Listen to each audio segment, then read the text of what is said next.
Well, good morning, dear viewer and dear listener. Assuming that you're not at church and engaged in some Paschal ceremonies, it's Pat and myself here on Good Friday.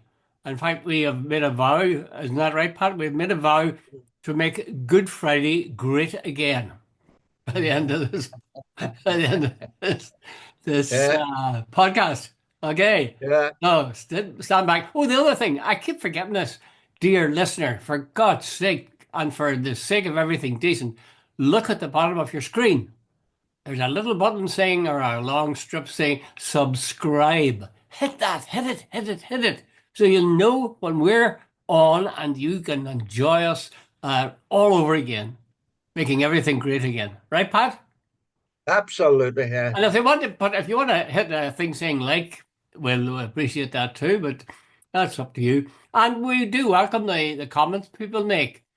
Sometimes people make wrong comments because they're disagreeing with us, and obviously they must be wrong. Uh, but other times they agree with us, and that's very flattering. And we both are pits of vanity and are very happy with that. Correct, Pat? absolutely, absolutely. Anyway, here we Right. are on Good Friday. Now, I'm being quite cheerful, even though the weather outside isn't too cheerful, and I got the same thing in Donegal. But it wasn't always like this, Pat. No, You have a memory well, of should Good Friday as being a I was, bad Friday. I remember Good Friday when I was a child and growing up in Letterkenny. I don't know about you, but in Donegal, Good Friday, everything, and I mean everything, shut. All the shops were shut, the pubs were shut.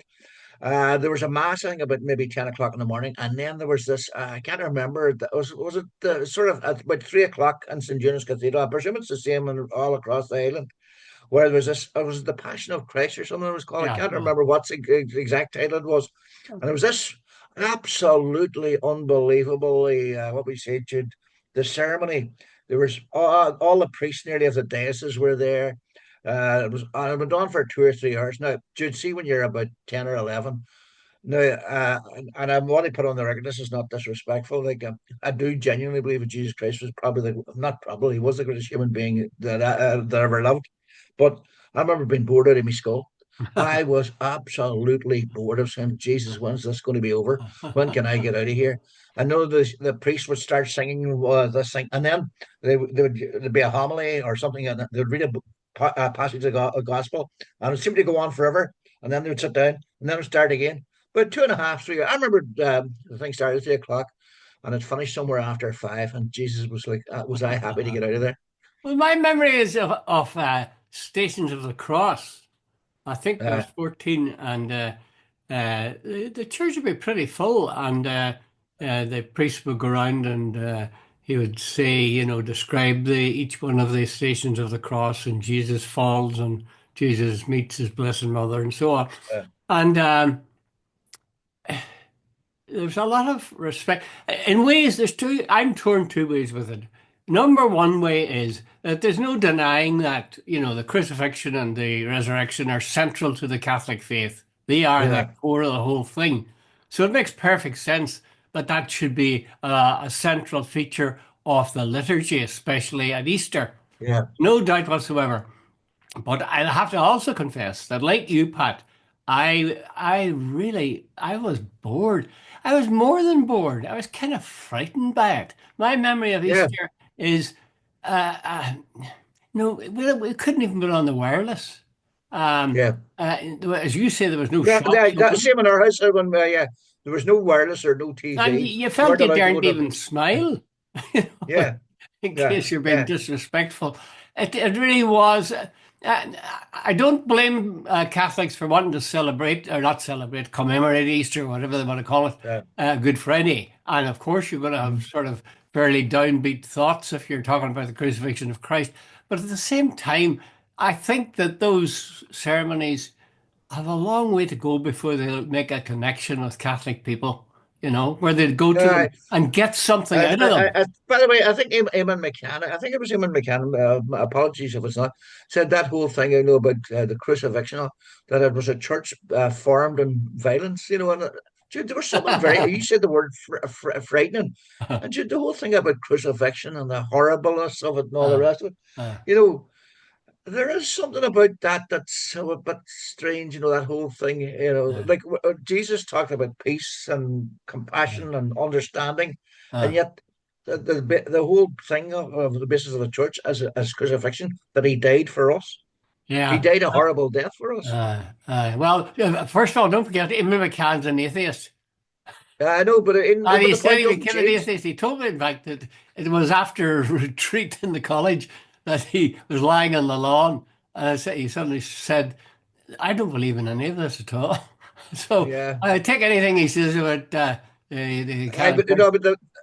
I agree, Tony, but the point remains the same. Like, Yeah, the point is that the church is based on this thing about the it, crucifixion. Yeah, it is, it is, it is. yeah, But then if you stop to think about it, like if we look at our political faiths, uh, they center around Easter Rising.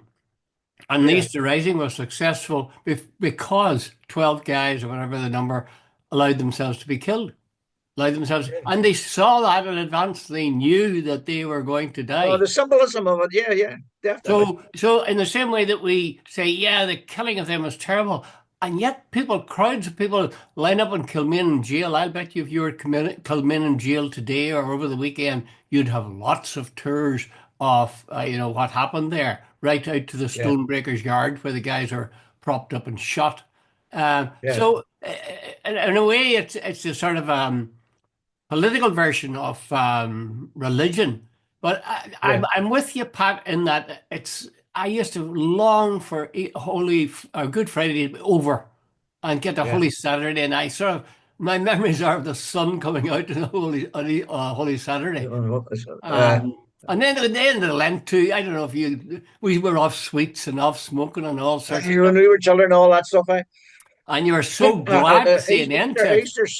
Easter Sunday was like getting released from jail. Yeah. And all the shops and stuff are shut. So, Pat, what are you happy with that? Are you happy all the shops are open? It's not even a bank. I don't think it's a bank holiday. I don't think it's a bank holiday anymore either. I know So, are now the you pubs in and the favor of that? Are you glad that has yeah, happened? Jude. Yeah, Jude. Know someone. I am Jude. You know someone. I think people should practice their faith and their religion on a sort of in a private way. I don't think we should make rules for everybody. And I'm not talking about you. Just Jude. If I want to say a prayer, I should say a prayer. I shouldn't demand that you say a prayer. Well, I have a lot of sympathy with that. In fact, that's all my natural tendencies are towards, like yourself, towards isolation in all things. Somebody asked me, some people were talking there a few weeks ago about COVID period and how horrible it was. And I said, I really enjoyed it. I thought it was great. I really Yeah. did. No kidding. In some ways, it was an ideal Oh yeah, existence. I gotta admit, Jude, like I can, if I get a book, I can sit for hours. In fact, Rosie says, my dear Mrs. says, Jesus, that's a big problem. You can sit for hours, you know? Yeah, yeah. Yeah, well, I'm sort of glad all that's gone.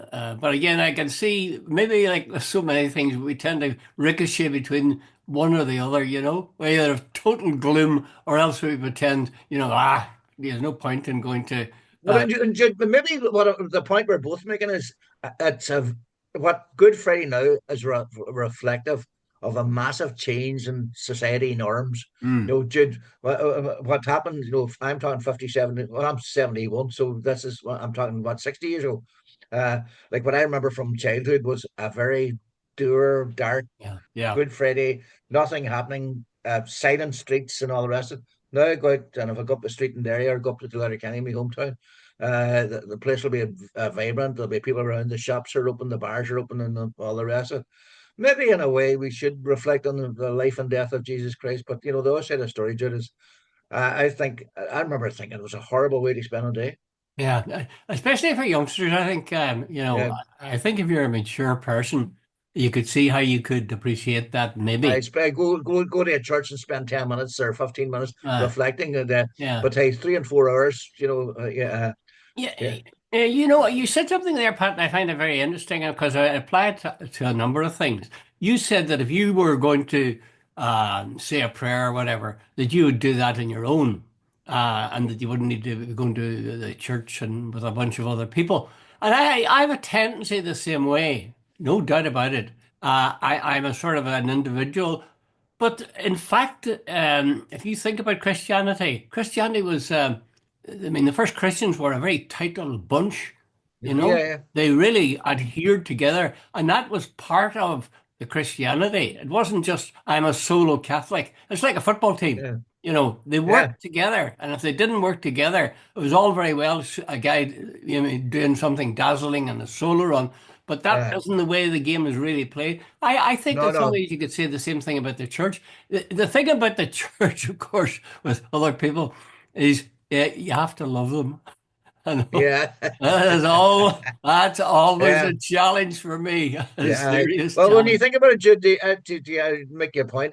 Like Jesus picked 12 apostles to Yeah. spread the word, and the whole idea of there's a collegiate thing or a collective There thing is, there. there is. Yeah, yeah. And as I say, that the trouble with that is that raises the fact that there are other people there. You're going to have to be nice You're to gonna have them. to deal with them. Yeah. And in no time at all, you're wanting to go away somewhere in a dark room and either pray or just have a half bottle of whiskey. Okay, let's move from things religious to things political, surprisingly. Yeah. Stephen Collins, one of our favorite Stephen. columnists, is at work today, or yesterday, I suppose, scribbling madly to get down a column. I forgot what the heading of it was, but Uh, he's talking about the idea of a united Ireland and how absurd it is. You read it, I'm sure, too, Pat. Were you uh, maybe any thoughts on any part of it catch your eye? Dude, see when a man starts off having a go at Leo Varadkar for speaking out about making Irish unity an objective, not an aspiration, and then says, fortunately, the direction of the government policy is being led by Micheál Martin. There's right away. Hey, Jude, I'll just digress a wee bit.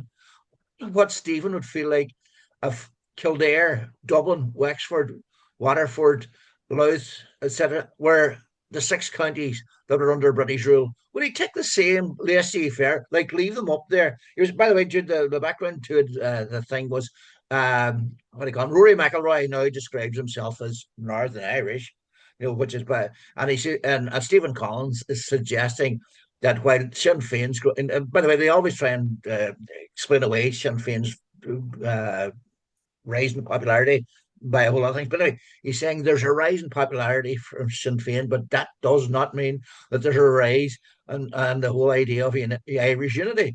Dude, unless the SDLP and Sinn Féin are parties in favour of the union, I think there's a fair indication that there's rising for Irish unity. But go ahead, Jude. Of course there is. Of course there is.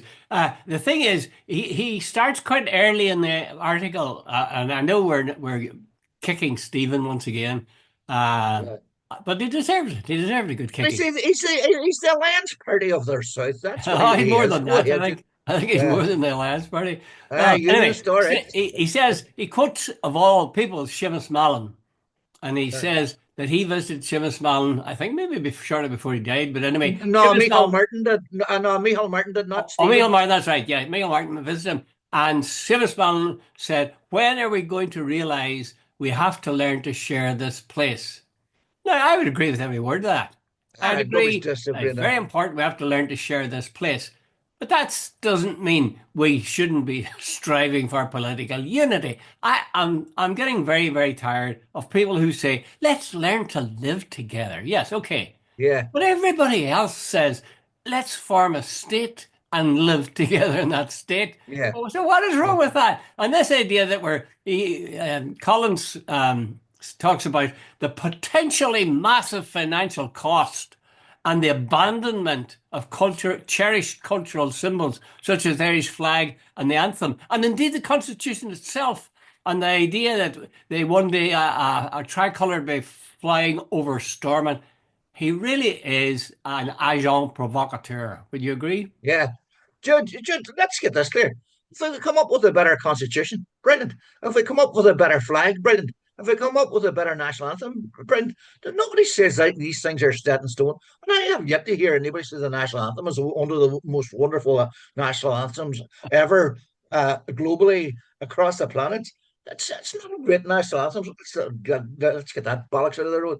Jude, if we can come up with a plan for Irish unity that improves everything. And by the way, I never thought it was a great idea to have two civil services, two police forces, two everything on this island. Mm. And what is wasn't it Hubner, the German guy, said within about 25 years, Ireland could be, the cost would be so meshed in that Ireland would be very, very economically viable. Well, So, that's okay, there's an initial price, but if he keeps throwing up, oh, we can't do this, we'll never do anything. well, two things. One, Germany. Germany was divided and then said 10 And years. it was a hell of a lot Got bigger their than coats off Ireland. and they made it the leading economic force in Europe. And Yeah, it's still probably the leading force in Europe. it is the leading force. I mean, he goes on about, we want to get down to doing the things that will make the state we're in prosper, and that's the thing that will kind of unite us. We'll be united in sort of sympathies rather than in political allegiances or borders. I hear that you made the question. What about if it was Louth and counties like that were the six counties rather than the northeastern I, counties?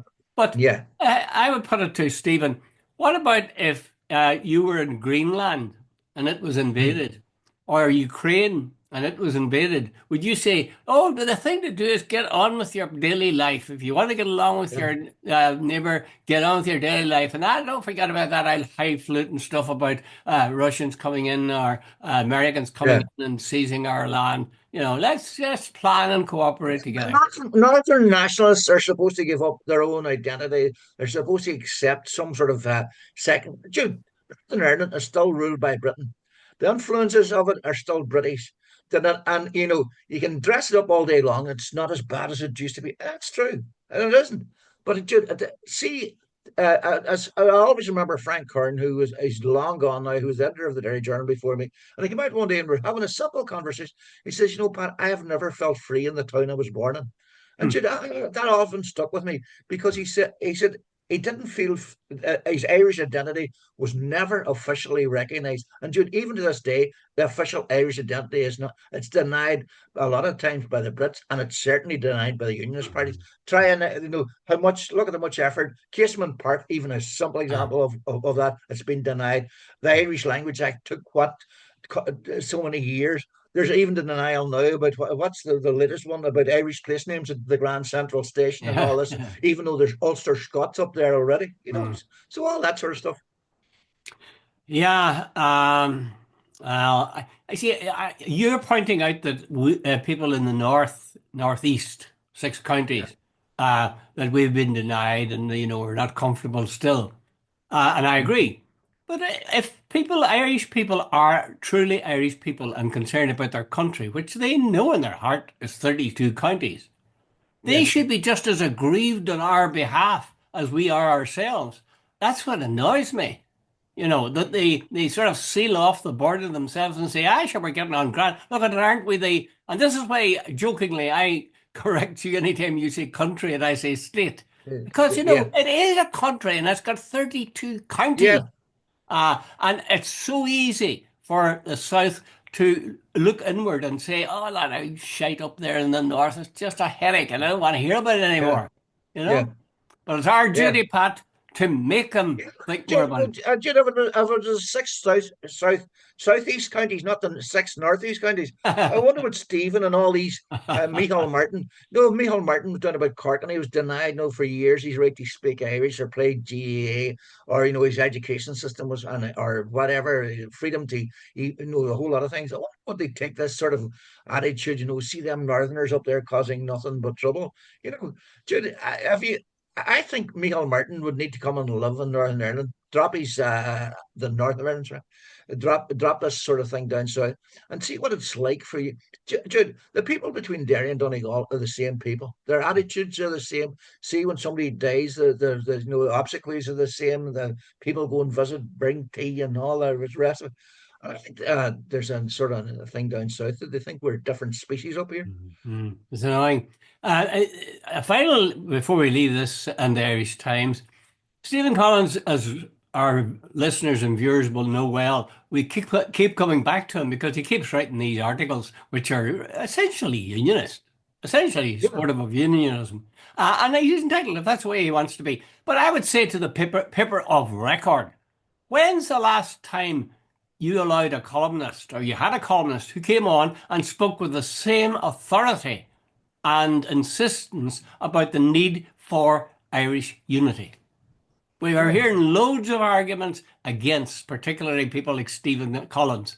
Let's see the bit of balance between the paper of within the pages of the paper Yeah. of record, and show us the side of those. And there are many of them. Most people in Ireland would like to see You know, united Ireland. yeah, but let's just back up a wee bit. Maybe for years, the Sunday Independent, which was the biggest selling newspaper in Ireland, had John A. Murphy, Owen Harris, Eilish O'Hanlon, and Ruth Dudley Edwards. An absolute diet, a whole slew of anti-Irish unity things, right, left. Owen Harris had probably the biggest readership because whatever. This is a man had a deal with the editor that they know that there would be no criticism of his column allowed by people writing in. There would be no John Humour, Martin McGuinness, or Jerry Adams being allowed follow, given a reciprocal right of reply to his columns and so on. So it's the sort of stuff for what maybe 20 years, the Sunday Independent set an agenda which set the tone of the whole thing of the debate and the Republic of Ireland. And Mhm. dude, it's done a lot of damage. Yeah, you're right, and it hasn't really changed. That's the terrible thing. It really hasn't changed. I'm not saying that they're always attacking any idea of United Ireland, but there is a considerable reluctance to have people speak with the same firmness and authority about a United Ireland as Stephen Collins regularly gets for Richard, you preaching said something that I against it. hadn't really realised. Basically, you're 100% right. Stephen Collins is basically a unionist because he's reflecting, or what's the right term? He's basically throwing out the same voice points as our talking points as unionism. Yeah. Oh, yeah, of course he is. Well, if you want the things to stay the I way they haven't are, got at you're it, a but he said, unionist. That's the long and short of it. And that's why I would be a little bit sharp, as it were, with the Alliance Party, but not with its leader, but with the party, and say, you just can't have it both ways. If you're saying we're happy the way we are, you're saying we're happy to be in the UK. So that means you're a unionist. You got to decide one way or another. Dude, it's like, what is it they say when you stay silent? You're staying silent on the side of the oppressor. That's right. If you're staying silent on the whole thing about unity, you're on the side of unionism. Okay, well, we've talked maybe enough about Aye, is that's it the enough. Yeah, fourth estate? Are journalists fourth aye, the that's fourth estate? journalism. Yeah. Let's talk about a couple of personalities in the is the first estate, the politicians in politics. Um, what was there? Yes. Did you listen to? Do you ever listen to Joe Brolly and No, no. I think he should. They Uh, did two pieces on Rory McIlroy. Now, I don't agree with everything that they said. Like, actually, it was Joe Brawley 99% of the time shouting down Dion Fanning. But yeah, he was saying a couple of things that actually rang with me. He said, for example, golf is a boring game, yeah. totally unexciting. He said, there's a guy hitting the ball into a hole, and there isn't even the goalkeeper. And Uh, he went on in various ways. And he was saying, Rory's, and I'm sure he's a very nice chap, and I agree. And he is going to be Sir Rory. No, no time. He oh, is at present that's an a cert MBE. He's a there. member Yeah, of the yeah, British Empire, for God's sake. yeah, yeah. He comes from Hollywood, not the Hollywood. Hollywood in LA, but Hollywood across Yeah, yeah, the Lagan. And yeah. there's a fine building in Hollywood. Well, I tell you what it is. What is it? It's a center for MI5.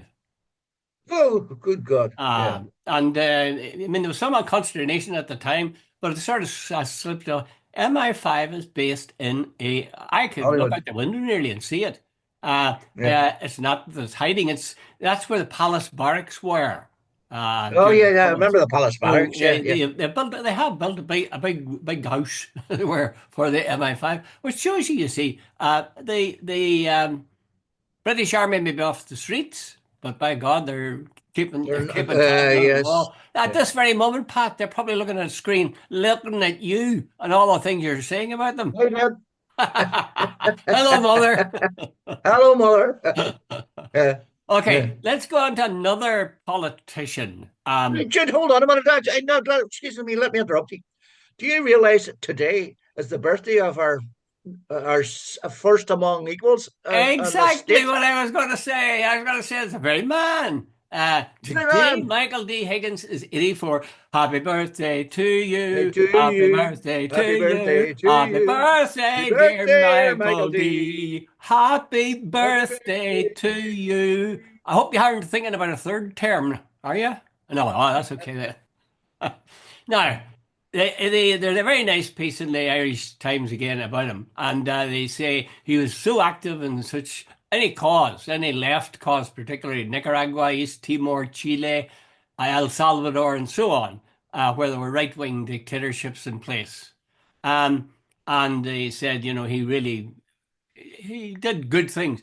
But I had a couple of questions. I would say he was it illegal what he did? Did he go over the government's head and speak to the people? He did. Now, is he not supposed to be totally neutral in terms of not? He doesn't have a political voice at all. Yeah.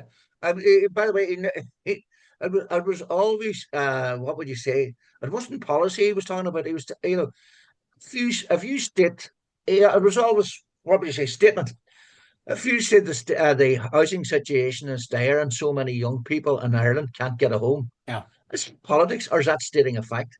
Well, As, well, Pat, yeah, I know what you mean. I take a point. It is a fact, of course, but it is also a very, very burning political issue. And yeah, there's one and side yeah, but that's, okay.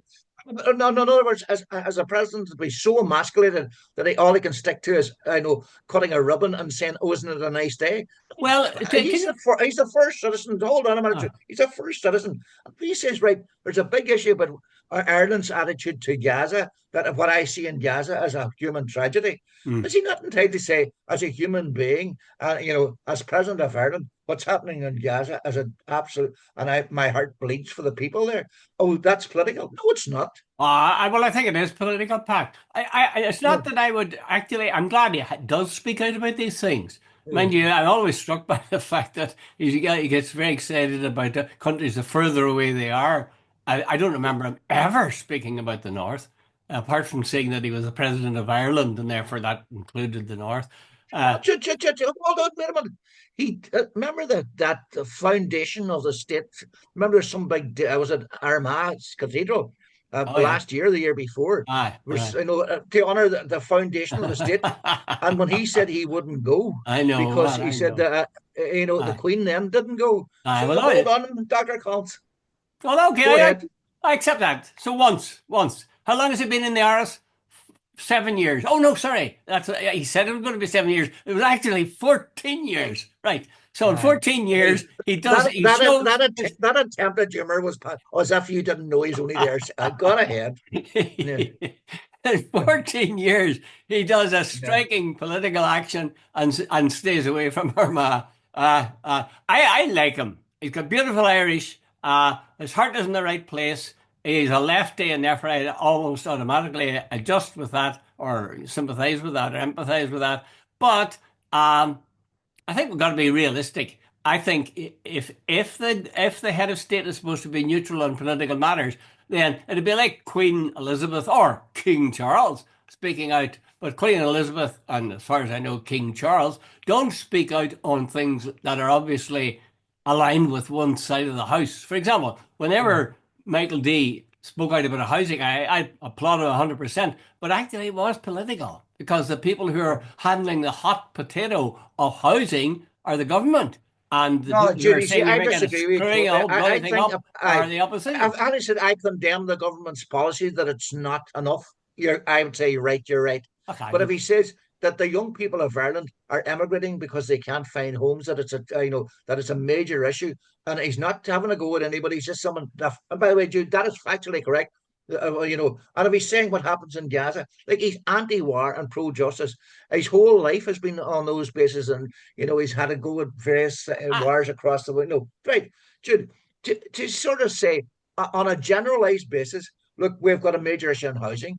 That the war in Gaza is wrong. That it's so on. Yeah. I don't understand how anybody can say that is party political. It's not. It's Uh, stating the obvious fact. well, there are some parties, well, I mean, the housing thing. It's quite clear that the next question is why is the system such a mess? And, you see, very obviously, it has something to do with the government. It's not the opposition because they don't have control of those things. I just think that he does. And he comes from a good line of that. I mean, Yeah. Mary Robinson played a very important political role when she walked up the Falls Road and shook hands with Jerry Adams. That was a political act, there's no doubt about it, and I'm bloody glad she did. But again, she was overstepping the boundary. I think that Mary McAleese overstepped the He had made neutrality loyalists down to boundary the when Ars she invited Noctris. the Orange Order up to Ars an Uachtaráin. Yeah, and And Jim, much, Jackie much good it McDonald did her, and by the people like way. that up on Ars and Uachtaráin. Yeah, Jude, there's symbolism of the role.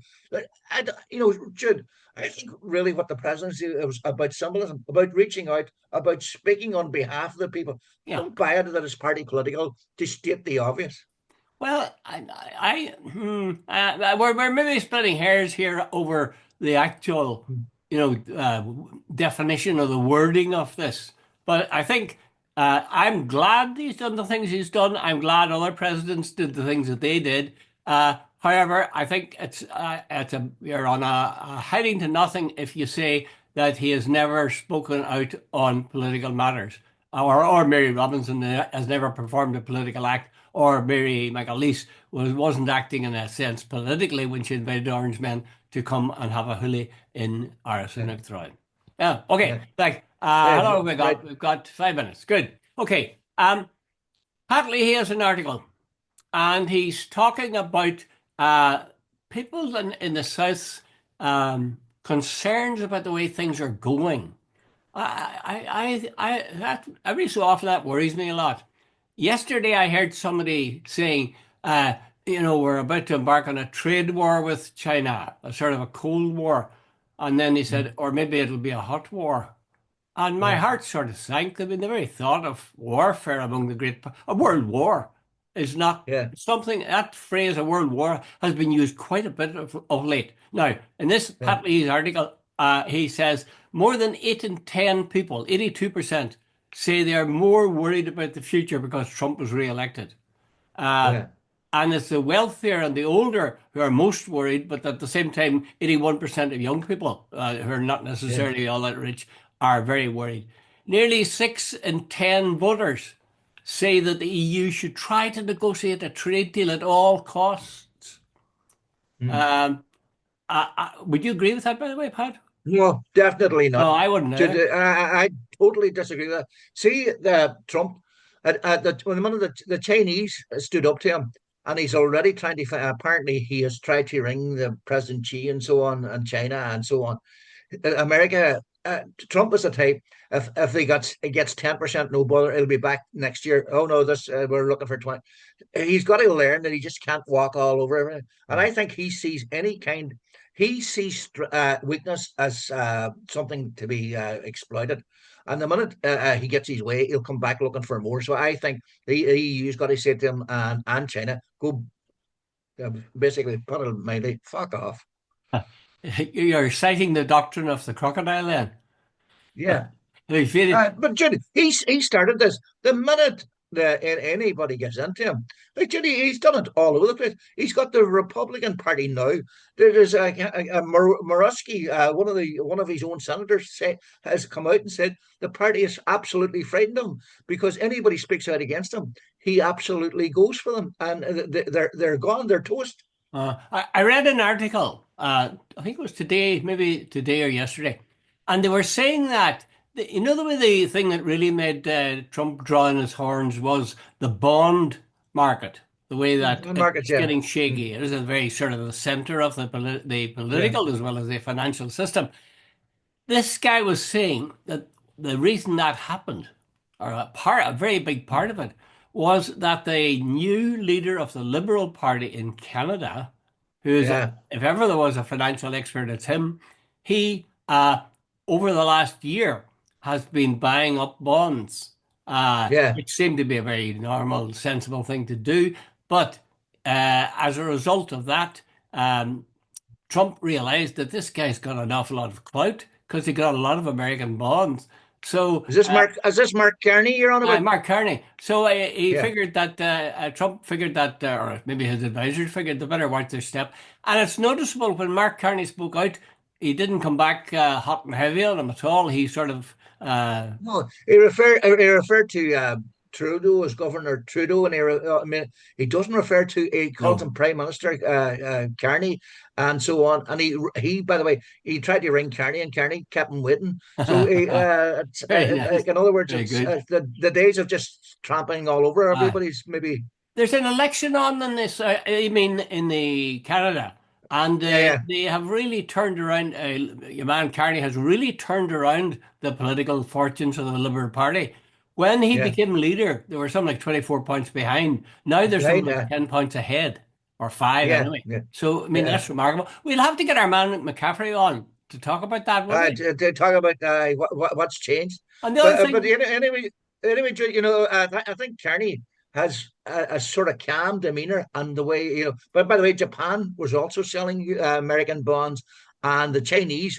America, they hold more American debt than anybody else. They uh, could really rattle the cages if they want to. wouldn't that be interesting? Lovely. Yeah. Okay, right, Pat. Sorry, we're out of All time. the best, Jude.